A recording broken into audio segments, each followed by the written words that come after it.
ding, and there you go. And then the next one is that we have walnuts. And it even gives you a little caution. This item is small, so be careful measuring. So basically don't dump a bag of walnuts over it. And so you get, 20 pounds of walnuts in your smoothie. So you just take them a few at a time. So just a few at a time. Boom, boom, boom. Ding. It's done. Now we got something like a banana here. A yummy, beautiful banana. 0.5 meaning it's 1/2. So drop in a half of the banana. So now the app just told you it's loud in here. It says press next to continue. So because it's a measured ingredient, all right. So you can either tap on the your tablet or your device the next button, or you can just simply press the button on the base to scroll to the next ingredient. And so yes, there's 2 ways to do that. It only scrolls forward. It doesn't scroll backward with the button. So just FYI. So now I have cinnamon, a powder, very light. Oh my gosh, like how is this ever going to track that, right?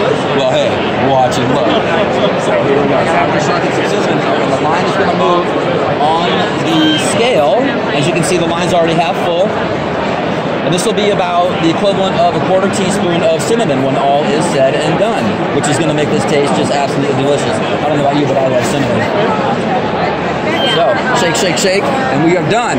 And then the last ingredient would be the almond milk. So I'm going to feign pouring almond milk in here for the moment. I love singing.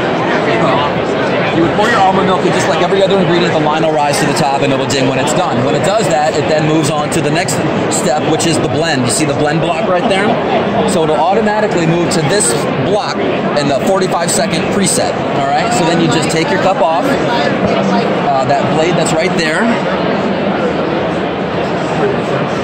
Traditional NutriBullet, turn it upside down, put it on there, press and twist to activate, and then the counter is going to count down from 45 seconds to 0 and it'll stop automatically. And at the end of those 45 seconds, you have the delicious blended smoothie. Now, we're not quite done yet if you don't want to be. So, the nutritional info. So check on the screen here. So, the next block that it would automatically move to after you remove this cup would be the track button, or the track step, right? So, you have the option of hitting that button to track all the nutritional information for the smoothie you just made in a very detailed manner, or, and this is what I'm going to show you, you can set a second cup on top of the base, and you can pour a portion for like another person, okay? So here it said cup detected, so this light just went from opaque to green, and so watch, so pretend this is my fully blended smoothie, right? So I'm just going to pour some of it into the cup. You see the calorie counter? So it's counting all the calories and all the nutrition information for literally just what was poured into that cup, okay? So then you hit track a portion and it pulls up the nutritional information of just that bit. Pretty cool, huh?